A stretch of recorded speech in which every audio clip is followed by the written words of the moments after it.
All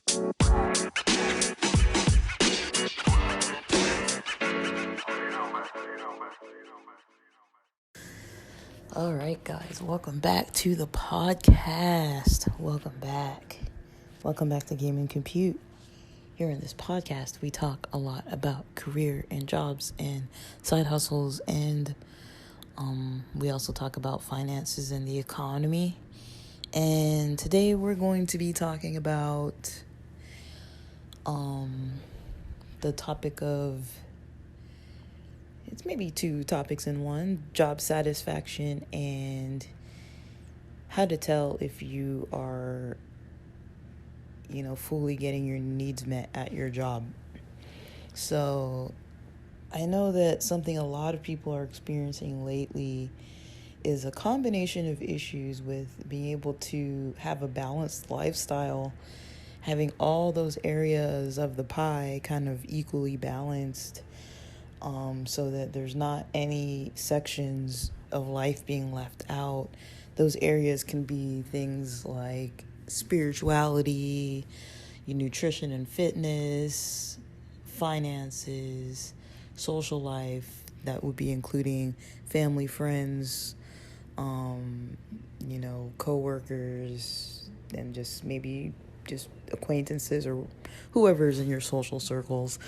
And just relationships in general, and your own self-care. That can also combine with nutrition and sleep cycles. It includes things like mental health, physical health, social dynamics, like limited stress in those areas, and just being able to manage yourself in a way that is very beneficial, where you're seeing benefits more than a lot of barriers and costs and negativity.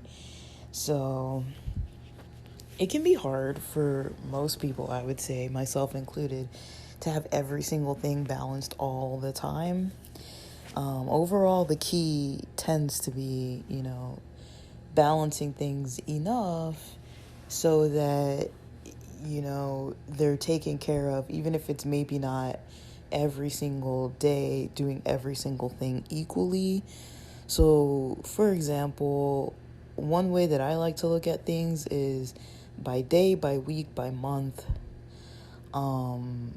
That can kind of tell me what I'm balancing. So say, for example, like when I used to be like a continuous churchgoer, and I was like very involved in a religious tradition. This is just an example. I'm not saying like people have to be religious or that they have to be spiritual. That could be anything like meditation, yoga, exercise, just getting fresh air, communing with nature. Like it doesn't have to be like religious church or mosque or temple or anything. It can be whatever version you gravitate towards. But I'm just using this as an example.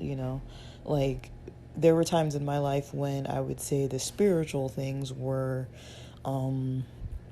tended to, but maybe not every single day. Maybe I wasn't waking up and praying and going to sleep, like praying before sleep. Maybe I was not doing that, but maybe I would have like a Sabbath Friday sundown to Saturday sundown where I was doing, reading kind of like spiritual and religious literature and like being involved with my friends from church and going into the church and doing community service during that 24-hour period. So that's still like a way where it's like, okay, maybe it's like once a week, but it's balanced because it's like 4 times a month, 1 time each week for about 24 hours. Some of it, of course, is spent sleeping and eating and things like that. But for most of the waking hours, just doing something that is considered spiritual or, religious or whatever, and that felt kind of more balanced. It was like that was the section of my week that one thing was kind of dedicated, even if I wasn't, for example, doing like daily praying or daily Bible readings and stuff like that. So that's just an example. I'm not trying to like say that anybody's other versions of what they do is wrong. I don't even really fully do all that, totally anymore like that. I mean, I've kind of shifted into my own methods of doing things that are different than how I grew up. But that's just an example, right? Or some people go to the gym every day after work, but maybe they don't go on weekends. Or some people go on weekends and then more time on, like lately what I've been doing is going, hopefully, longer on weekends, up to 2 hours on the weekends, and then on one weekday, maybe 2 weekdays, having like a 30-minute, workout session, either Tuesday, Thursday, or Wednesday workout session or something like that, where it's like something a little bit more, I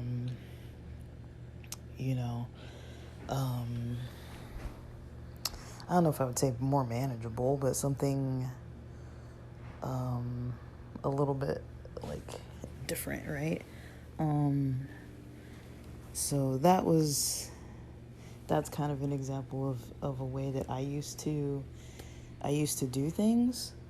And it was still balanced. So when you're looking at your job satisfaction, work satisfaction, employment, career direction satisfaction, usually what it takes would be looking at the goals that you have in these different areas, right? So how does your job, how does your work, how does your school, your education, how does that, 8 o'clock to 3 p.m. or 8 o'clock to 4 p.m. or 9 o'clock to 5 p.m. or whatever that looks like, how does that, let's say, weekday, Monday through Friday schedule, interfere or contribute to or combine with your actual lifestyle balance, right? One thing I've noticed working remotely is that it, as long as I'm organized, it can contribute to a lot more balance because, I'm not saying I do this like on a daily basis, but say, for example, if I haven't slept very well, right? It's possible to use my 30-minute lunch break to take a 30-minute nap. Now, I can't really easily fall asleep in 30 minutes because I have insomnia, and I wouldn't find it really all that restful, honestly, but, just to close your eyes or, just fully relax, that's something you likely wouldn't be able to be in your office, just like at your desk, just like knocked out, or like in a clinic, in the lobby, just like sleeping or something. Like, even if it is your break, it kind of, for most people, I think would maybe feel weird. You might feel like I would feel weird about it, even if I was literally telling people, hey, I'm taking my 30-minute lunch in my car and I'm just going to go take a nap. And if I had clients walking by seeing me like sleeping in my car and stuff like that, would feel weird. But when I was in college, I did that. I would sleep in the library. I would sleep, I'd have like these 4-hour breaks sometimes, these 4-hour gaps sometimes. And sometimes I just, wasn't sleeping right. I kind of, most of my life, haven't really always been sleeping right. But at the times when I wasn't sleeping right, I knew, okay, I have 4 hours, so I can nap for like an hour or something and get some extra rest in the library, or sleep in my car if it's not too hot and I'm just like in the shade. Like, you can kind of catch up, or like you can do squats and get in a little 30-minute workout when you're at home or something, working remotely, versus in the office. It might feel a little bit awkward to be like doing jumping jacks and stuff. But it just depends on your work environment. Some places it wouldn't be weird to take a nap. Some places, it wouldn't be weird to be like getting your little exercises in and stuff. But even if it's not like a full nap or a full exercising routine, sometimes it's something better than nothing. Whereas if you had to go out of your way after work to drive a little out of the way to get to the gym, by the time you walk in and log in and change your clothes and all that, you've already wasted like at least 5 minutes, if not like almost 10 minutes, where you could have already been a third of the way through your workout. So things like that, just the time of what it takes to, just drive to different places or take a bus to different places, or that kind of thing, like when you're working from an office, that can be a little bit challenging. And, a lot of times work satisfaction tends to be, not always, but it tends to be in about 3 or 4 areas. One that I notice almost the most is pay. Now, that's not always the most important thing, but it can be a super important thing, because if you're not making the amount of money that you need to handle, just your financial basics of rent, food, transportation, and, a little bit of like a social life, even if it's not expensive, even if it's like, I mean, for some people this might be expensive, but let's just say if you had a budget on a weekend for $50 on a weekend, that's $50 between Friday night, all of Saturday, and all of Sunday. It's a bit of a low budget, but it is enough money to actually get out of the house and go do something, at least once, if not twice. I mean, I'm thinking if you go out to dinner, that's already going to be $25, you know what I mean? So it's like, you can maybe go out to dinner and maybe do one other thing. I don't know. But, yeah, if you consider all the transportation costs and everything, it might, it depends where you live and what kind of stuff you like doing. But yeah, if you go out to drinks twice or something like that, I mean, that could either easily be $15 to $20 one day, just because everything costs so much nowadays. So honestly, it's really hard to say like anything less than a budget of like $50. Like, you can still go out, but like it can still be like way more expensive. So that's one thing to consider. And it's also helpful, to consider, like I mentioned, being able to pay your bills. Like, if your job doesn't pay your bills, or if you're trying to get into a job where you're like, I did the math and it doesn't pay the bills, it's not going to pay my bills, I'm going to have to cut back just from taking a new job. Like, the financial end is a big thing. The work environment is another big thing. Your colleagues, your coworkers, your management, people you work under, people that maybe if you're a supervisor or management and you're, overseeing, their work, and their performance, or if you're just the employee, who's working with your strategies and productivity and things like that. Like, you can be pretty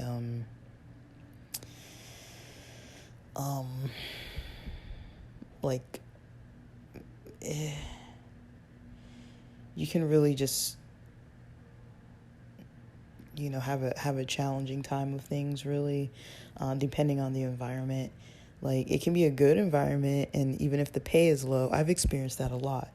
I've had a lot of good environments. Like, maybe not everybody was 100% perfect, myself included, and maybe sometimes we might get on each other's nerves and stuff, but it wasn't to a point where it was always like a toxic environment. And so it was like, yeah, like, I don't really have to deal with that person or that person, and I can just kind of get on with my days and just do my own work. And we weren't in each other's way. Nothing we did would overlap at certain points. And so, I went from having some rough experiences at work to them getting improved, because those types of people, I just didn't have to interact with them, because my roles kind of changed a little bit, to a point where it's like, well, now we don't really see each other unless we happen to take lunch at the same time. But otherwise, I've had pretty great, coworkers, colleagues, people I've worked with, management. I'd say overall, like 95 to 98% has been like really good. And then like the select few people where I was like, our attitudes just clash. Like, mostly it's people who just, to me, it's two things usually: people who gaslight, or people who are maybe not able to manage their own stress, and then they get a little too aggressive verbally, and just kind of are like mean and rude, and not really considering you, and they're just like, get this done, like blah blah blah, or like, oh, I never said to do that, I never said that was okay, or just like things like that, where it's like, well, yes you did,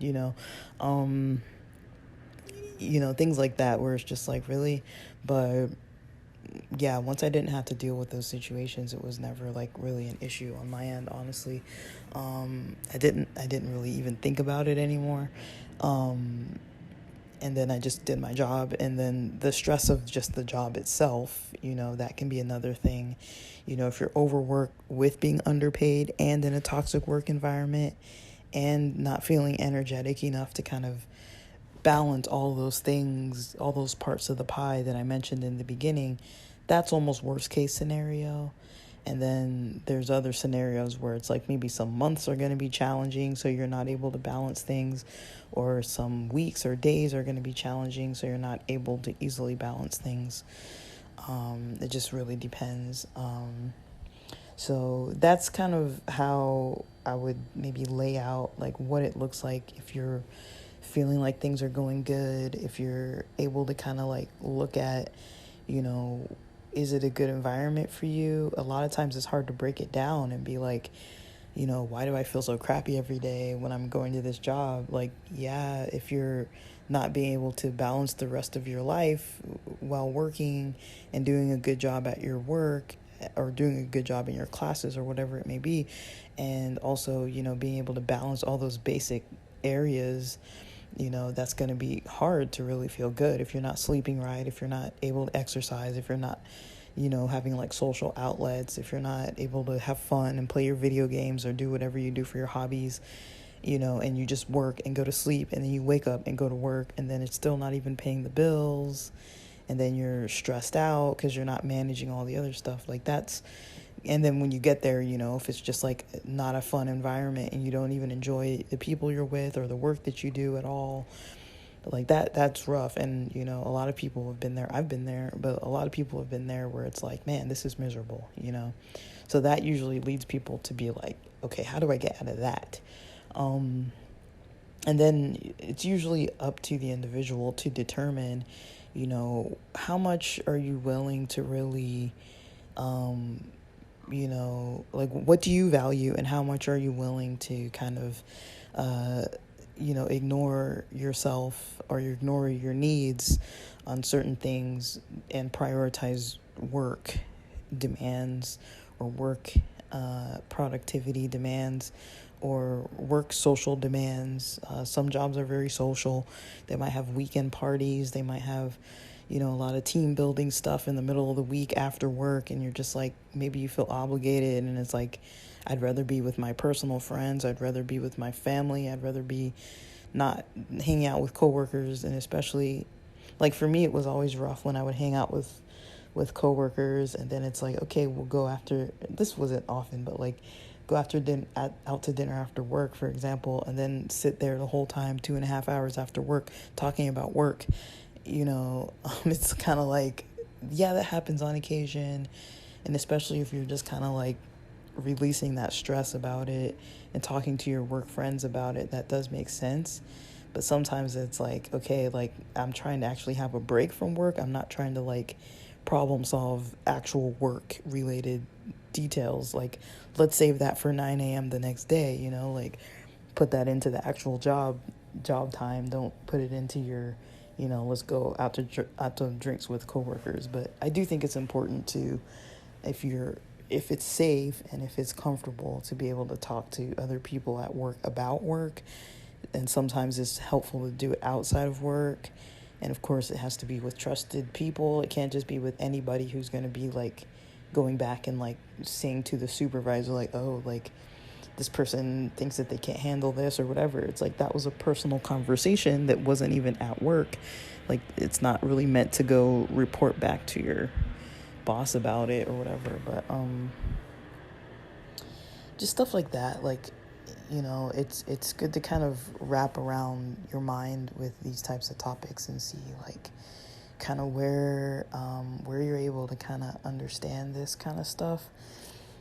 Because sometimes it really can be a big challenge, a big stress, and it's possible to be able to find the answers that you need when you're looking at the balance of things and what's impacting what.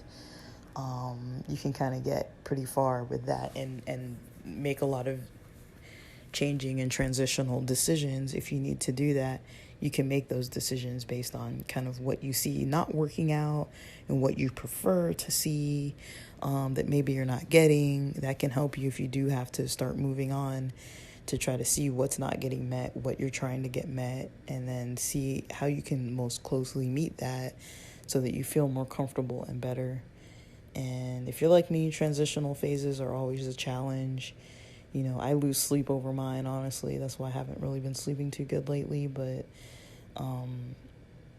yeah, it's still important to kind of know